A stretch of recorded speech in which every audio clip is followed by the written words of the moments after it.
Hi, welcome. I'm Mary and I hook books. I crochet things inspired by books. This week is my birthday week, so I'm going to try to find some 5 stars, and I'm going to make this cute blanket that I have wanted to for a while I read some 5-star predictions.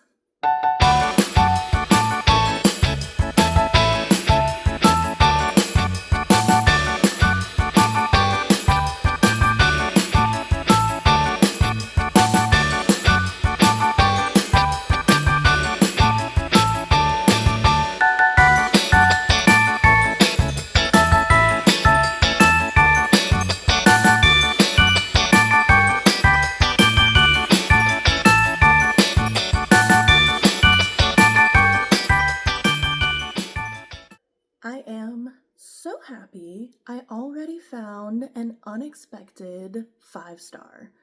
The library was like, hey, guess who got 7 more copies of this book? So my library hold for Harriet Tubman live in concert came in. I cannot even with this book.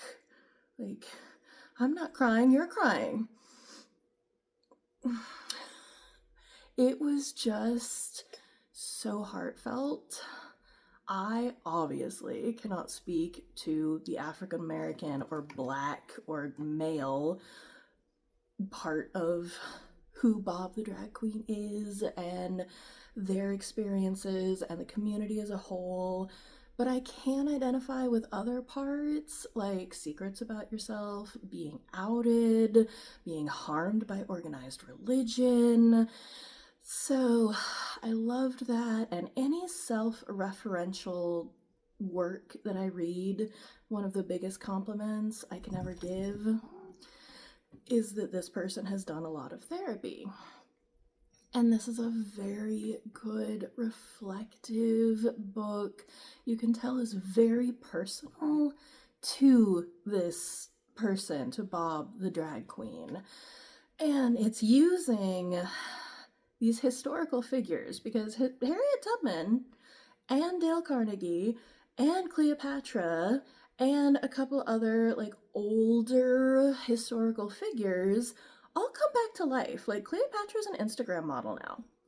So it's using that to explore the connection to your history and what you feel like you owe the people that came before you. So I don't feel fully qualified to talk about everything in this book, but I absolutely loved it. And it's only 4 hours, but it is very impactful. And get the audiobook. There's 2 banger songs that Bob the Drag Queen either wrote or produced at the end, and they are fabulous.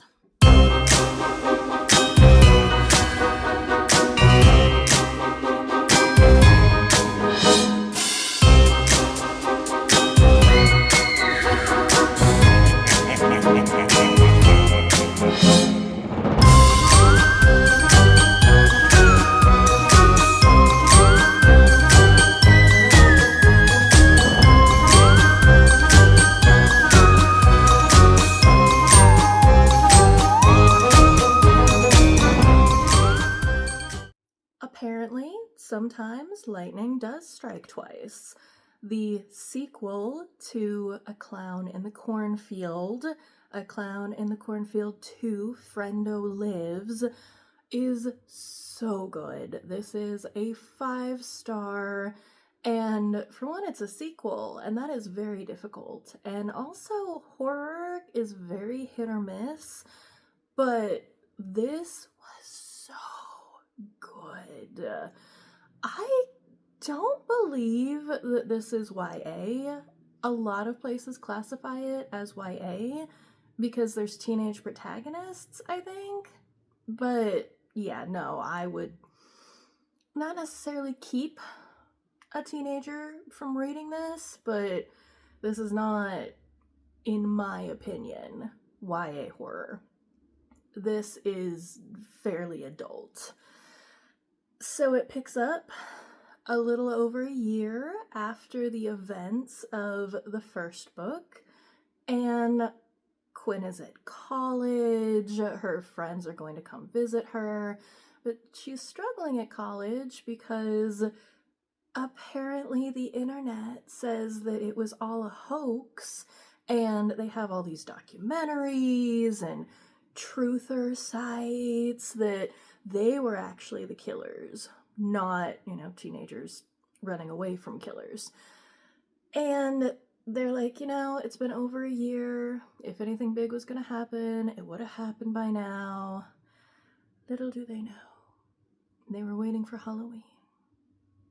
So something happens at Quinn's college, and she and her friends end up back in Kettle Springs, the little town that they're from. And I don't want to give away too much, but the internet, it can be such a great, valuable tool, but it can also lead people to think and act in very unhinged ways. And I actually had to put this down. It wasn't quite a, put it in the freezer kind of a book, but I had to put it down and go off and read something happier for a while right before I went to work, so I wasn't because this had me. It really, that is so rare in a book. So rare.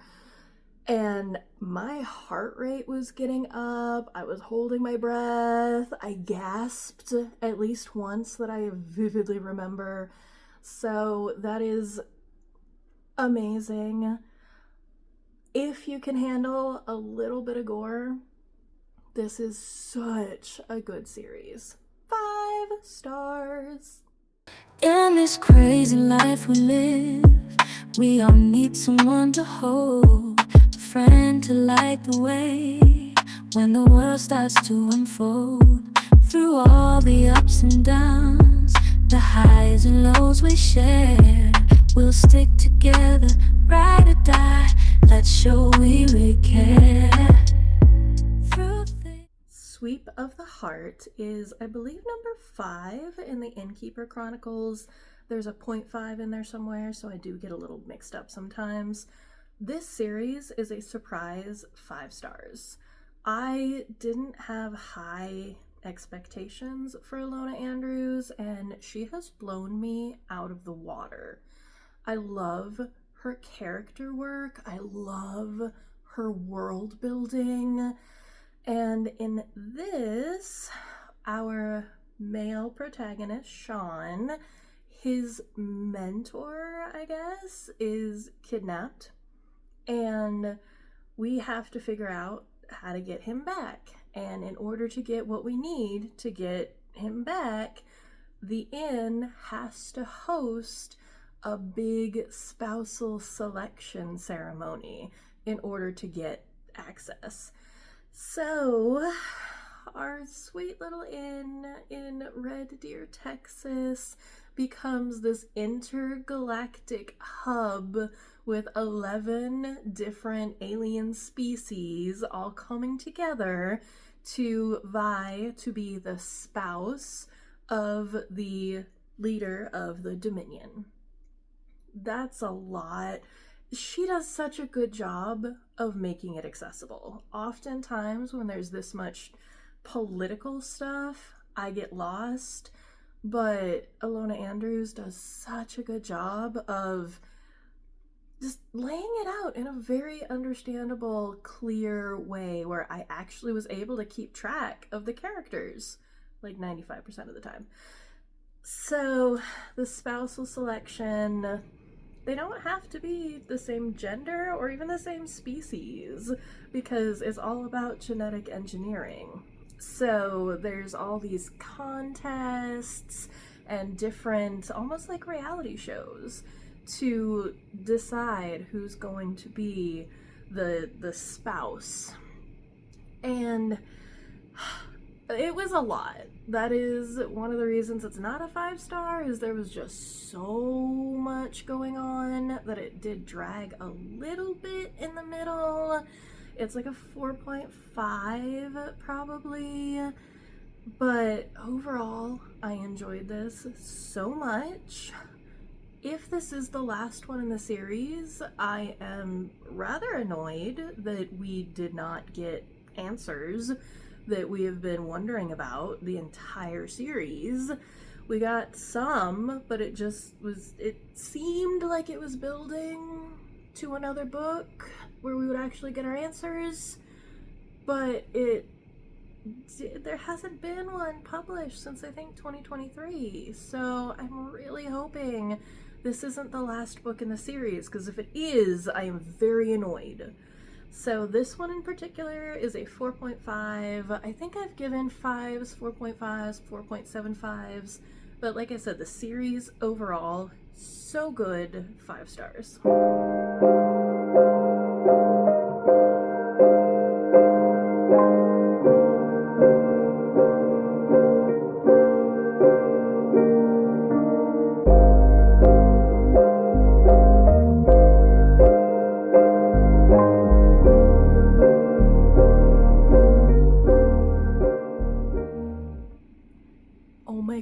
You guys, Sunrise on the Reaping, prequel to the Hunger Games, the 50th or the second quarter quell for the 50th Hunger Games, the one that Haymitch won when there were twice as many tributes. I love a prequel, I love an origin story, and I have so much respect now for Susan Collins. I liked the original trilogy, and I actually did like, what was it Songbirds and Snakes? Like, a lot of people said, oh, the prequel no one asked for, but I liked it, but I loved the Sunrise on the Reaping. You know what happens, so the challenge is making it interesting how we get there, and it was. The character development, getting into Haymitch's head, seeing how he interacts with others, and it totally recontextualized so much of the rest of the series and the characters that we meet in the other books and movies. The plot just kept going. It was so fast-paced. The character work was amazing. She really made me care. Pacing was so fast. I really also loved some of the literary references, which in the hands of a lesser author I have seen done very badly, but it was done so well, and it was used as like a reference to Songbirds and Snakes. If you didn't get that and you don't know that all the Cuddies, the musical entertainment kind of, I guess like Romani analogs, they're all named after song lyrics. So if you had read that from Songbirds and Snakes, it's even deeper, but the way she did it, you didn't have to read that one, and it was just very meaningful and impactful, where it could have been done in a really cheesy way. And I was just waiting for my heart to break the entire time, because we know what happens to Haymitch, but seeing it in the detailed glory, another 5-star.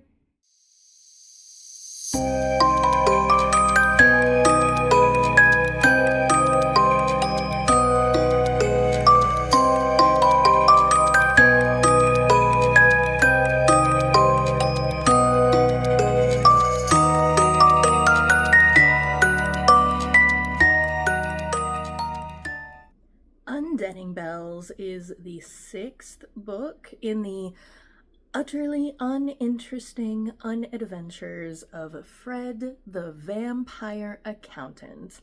And I love this series. I think Fred is just so fun. Like, yes, he's a vampire and has vampire powers, but really what always saves the day is sometimes his accounting skills, sometimes just his ability to be nice to his friends. So, like, I love that about this series. Undeading Bells had a lot of the human magic mages in it, which is not my favorite. I mean, we have all sorts of shifters and vampires and demons and dragons. So I find the human parts a little bit more not as interesting. They're not my favorites. So this was not a 5-star, but the end. Like, I think based on the title, Undeading Bells, you can get that there's a wedding coming. So, trying to get to the wedding was so fun and exciting. That part I absolutely loved. So, not a 5-star, but still a 5-star series. I love this series so much. And then a surprise 5-star, How to Keep House While Drowning. It's what I didn't know I needed. It's so short, but so impactful. I love that it comes from a neurodivergent, friendly angle. I love that it's so gentle. And there are some things I was like, oh, that's a thing? That would be one of the reasons I'm struggling and, drowning. So, loved it just largely for understanding the struggle, but also for the very real, gentle skill building things. And saying, it might not be the easiest way to do it, but it's the way it's gonna get done. So, loved it, loved it, loved it. I also had fallen to the toxic positivity, self-help culture of the late 90s and early 2000s. So this is the antithesis to all of that. I didn't realize how much privilege was in that early 2000s toxic positivity, self-help stuff. So I felt really bad when I couldn't do or be the things that they told me I should.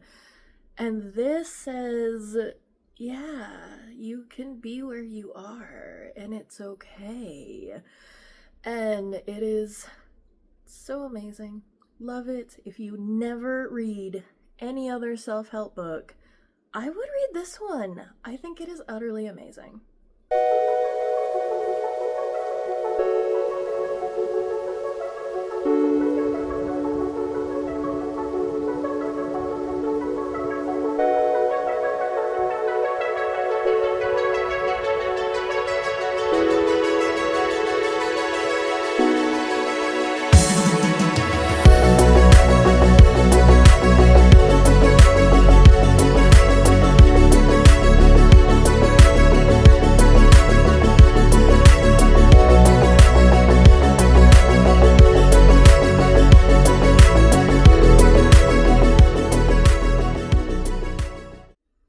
So, I just got off work. I am so sweaty. It is so hot and humid.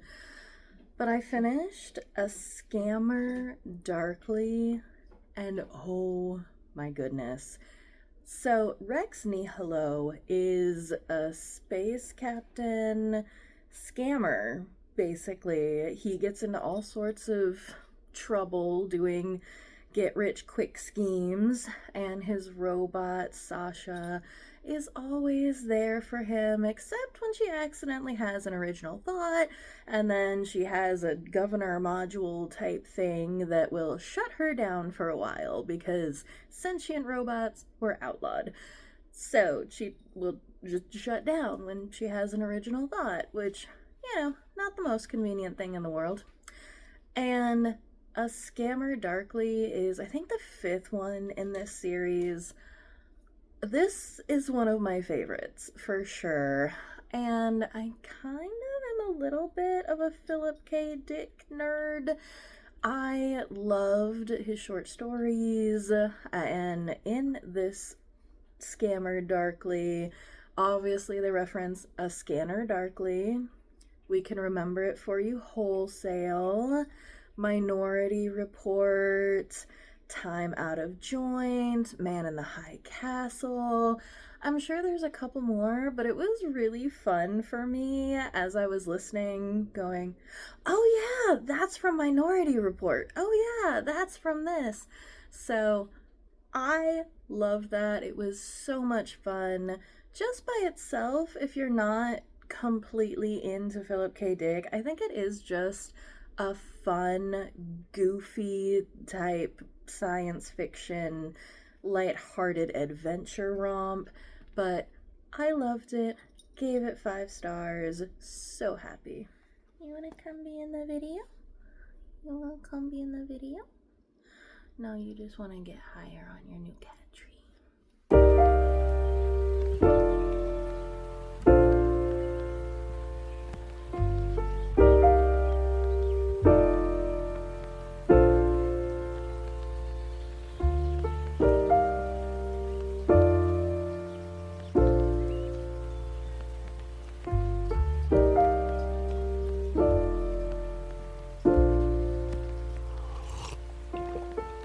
Found the one, you should never give her up. I think it's the way life changes when in love. So here we are, about 6 weeks later. I have just been slumpity slump this, most of 2025, honestly. But hopefully, at least medically, I'm on the mend a little bit, and I got some good books in my life, some new series, some old series to continue. I loved all of these. I thought it was a really fun way to spend my birthday as well as the kitty's birthday. And they got another cat tree for their birthday, and kind of sort of mine, I guess. So tell me, are you going to pick up any of these books that I read or recommended? What other 5-star predictions do you have for you? Do you think we have similar reading tastes? And as always, please like, subscribe, comment, share. If you'd like to financially support the crochet cause, the Buy Me a Coffee link will be in the description. And I hope you're taking care of yourself.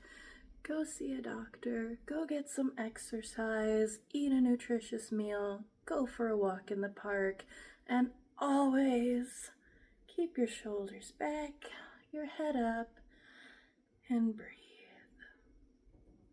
Yeah, I surround my soul with the positivity. That's why I don't worry about the things that I don't see. Yeah, these days I don't worry about much. I think we should.